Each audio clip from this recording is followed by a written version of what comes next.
What's up guys, welcome back to the channel. Today in this video we're gonna find the derivative of this trigonometric ratio here.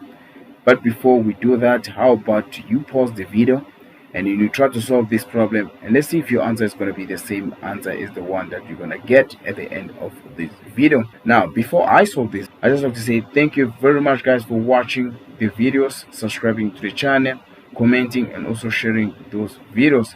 If this video helps you understand this trigonometric ratio better, don't forget to like the video. Let's start to solve this problem. Now when you look at this trigonometric ratio here, in order for us to integrate the trigonometric ratios, unfortunately you need to know the derivative of trigonometric ratios. Now do not forget that the integration is actually the opposite of derivative. So meaning if you know the derivative of a trigonometric ratio, you can able to go back when we integrate. When I look at this guys, I can already see that sec square is actually the derivative of tan. Now how exactly are we gonna integrate sec square? Let me show you guys. So you're gonna have k as a coefficient, and then we have sec square, and then we have n as x coefficient, and then dx, right? Now when we integrate this sec square, we have to multiply by the coefficient, and then from here we integrate this. So we know that sec square is a derivative of tan, so when you integrate you actually go backward, and then we're gonna have the very same n, which is the coefficient of x, and we divide by the coefficient of x. Because this is a definite integral, we do not add plus c here, we just leave it like that. Before we start integrating, you need to notice that we have pi over 8. These are the radians, so I would prefer that when you do some definite integrals, rather change these radians into degrees. So how do you convert this pi over 8 into degrees? It's gonna be pi over 8 multiplied by 180 divided by pi. Now pi divided by pi is going to be 180 divided by 8 is going to be 22.5 degrees. So instead of substituting with pi over 8, we're going to substitute with 22.5 degrees. So let's integrate. By the way, if you don't know where this is coming from, there is a video on the description that explain these integrals for trigonometric ratios. Right, so let's continue here. So y is going to be equaling to, now you have to put this inside the bracket. So our k here is 1. Even if you don't write it, it's fine. So it's going to be tan 2x over, don't forget our n here, it's actually 2, so you divide by 2. Then this is like that. So here you're gonna write the upper limit, which is 22.5 degrees, and then here you write the lower limit, which is 0 degrees, right? This is how you do definite integral, but we are not finished. Just in case you don't know what's happening here, there is a video where I've done introduction of definite integrals.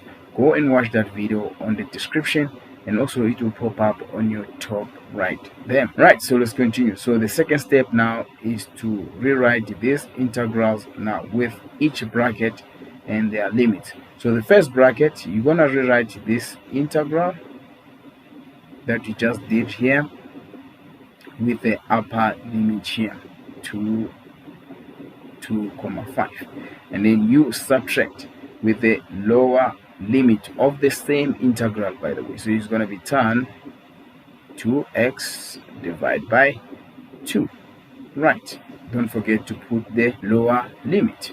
So from here now what we do, we just substitute this limit on each bracket. So the upper limit on this bracket, the lower limit on this bracket. So let's do it. So wherever there is x, we're going to substitute with the limit. So we're going to have tan here, and then we have 2.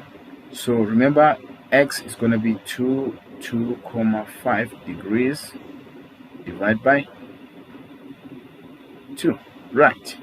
And then the lower limit, which is going to subtract here, it's going to be turn 2, but now this x is going to be substituted with 0, right? Divide by 2, right? Then let's write our answer here. Y. So you put this on your calculator, guys. Be careful when you put this on the calculator. Your answer is gonna be 0.5 or 1/2. Guys, this is actually how you do this definite integral.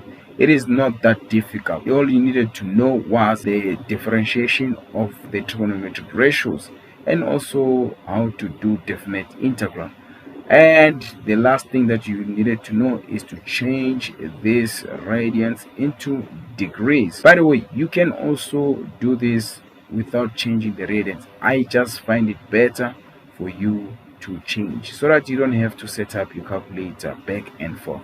Okay guys, if it so happened that this video helped you, do not forget to like the video. If you haven't subscribed to the channel, do not forget to subscribe to the channel and also share this video to your friend who are actually doing the same subject. Again guys, if it so happened that you didn't understand somewhere, you can pause and rewatch where you didn't understand, or you can leave a comment if you have any question.